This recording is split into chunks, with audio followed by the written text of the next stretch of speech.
Hello and welcome to your piano lesson with Dr. Gabriel Ruiz-Bernal. Today we are on part 3 and we are working on the Prelude in C major number 1 from the Well-Tempered Clavier.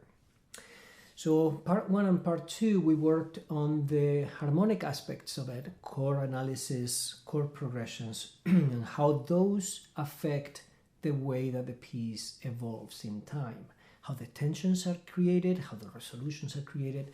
Today we're going to talk about the technical aspect of it, which means how do we actually translate that into the keyboard and into the piano. So first thing that we want to do is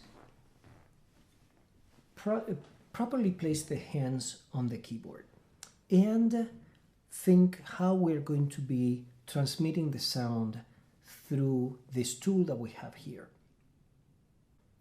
To do that, I'm going to recommend that you imagine a circle, an ellipse like this.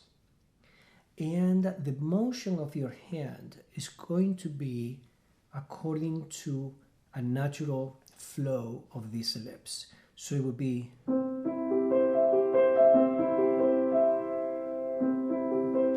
like that. So we are going to avoid having your hand anchored to the key like that. That we're going to avoid, so there's no so much tension on your hand. If we have an ellipse, your hand is going to flow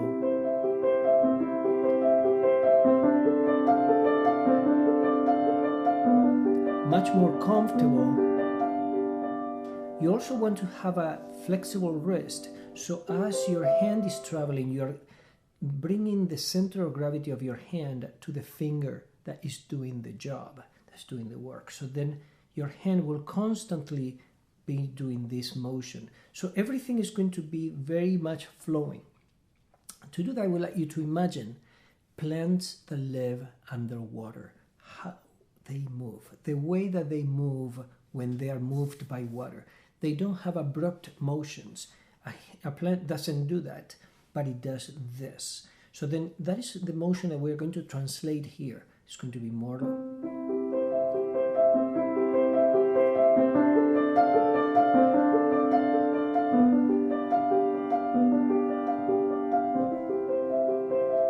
Then when we want to create a tension, we are going to bring a little bit more weight from your arm down. And then when you want to resolve it, we're going to take away the weight. And your hand is going to float more. So when you want more weight, you're going to feel that you are playing to the bottom of the key. When you want to resolve that tension and create less weight, your hand is going to be floating and you're going to be playing the keys without needing to feel the support of the bottom of the key. You're going to be more floating on it. More weight, resolution, and then whenever you have a long progression, for example this one, you have to distribute the energy so you don't peak too high. You have to distribute it so you still have a curve of intensity, but not too high. Then we go into a little bit of tension resolution that is building up, for example.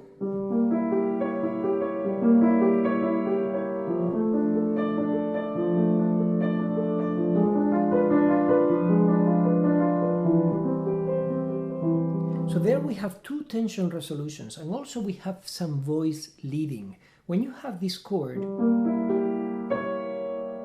this is a very important note that needs to resolve there. So this resolves there.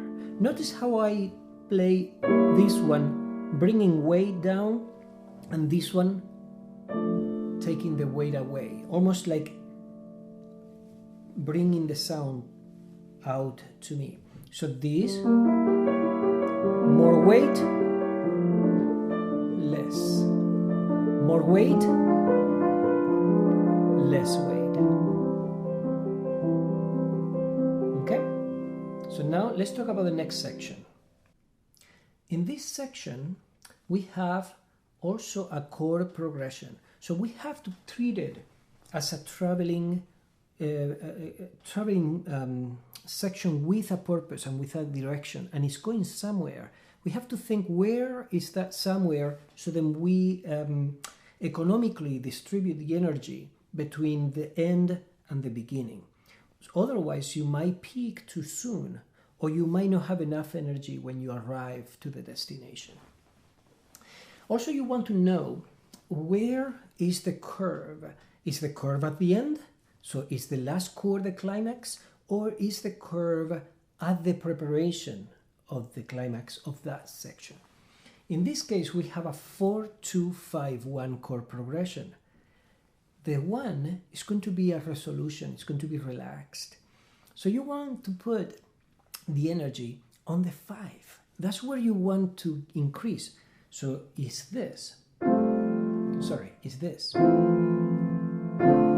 Then this and this. See? So then that will be translated into this. A little more weight here, and then resolve it.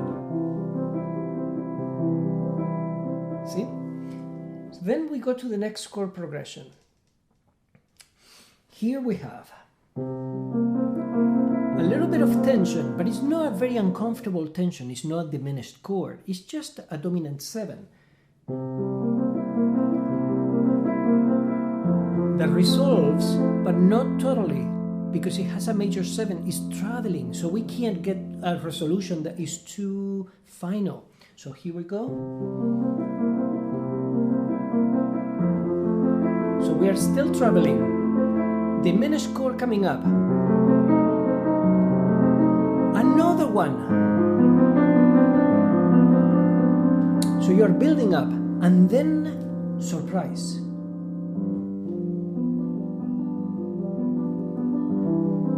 Long build up. More, and then diminished with 2 tensions and 2 resolutions. See how distributed this build-up was.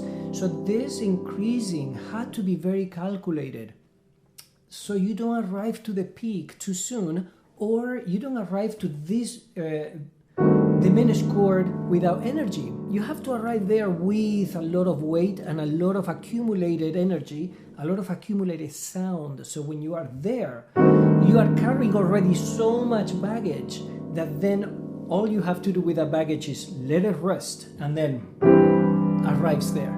And at that point is when we were talking at the previous part about the train freight loaded that has so much weight that now it needs time to stop. That's what happens here. We arrive here.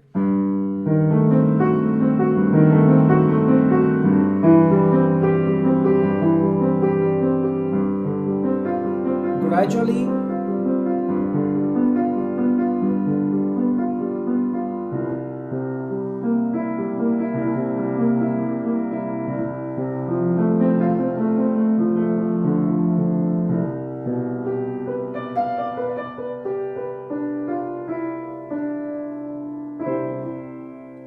and then we arrive to the end.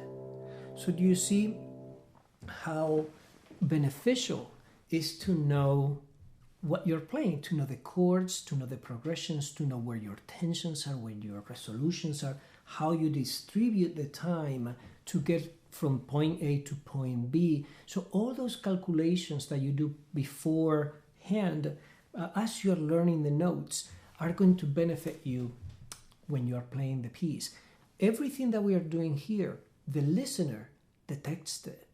they detect all those nuances. They can feel them. They might not know the theory behind it. They might not know about seventh chords. They might not know about diminished chords. Doesn't matter. When they hear you play, and you play with all this energy, managing it this way, they will get it and they will understand it. And those are the performances that keep the public on the edge of the seat. And they are like this, watching you play. And they're like this, versus just sitting back and going like, all right, another piece. No. You want them to be following you and to follow everything that you do. That's how you do it, by understanding the piece and then translating it into this. So don't forget about the motion of your wrist. It needs to be flexible. You need to bring your hand to the fingers that are playing. Imagine that imaginary ellipse or circle that is going to control your hands constantly. All right? So this was part 3. And then your homework is now to play the entire piece, knowing what you're playing with all the nuances, all the dynamics, all the phrasing, the build-up, arriving to the climax, and then preparing the end. Well, thank you, and I will see you at the next piece. Thank you for being here.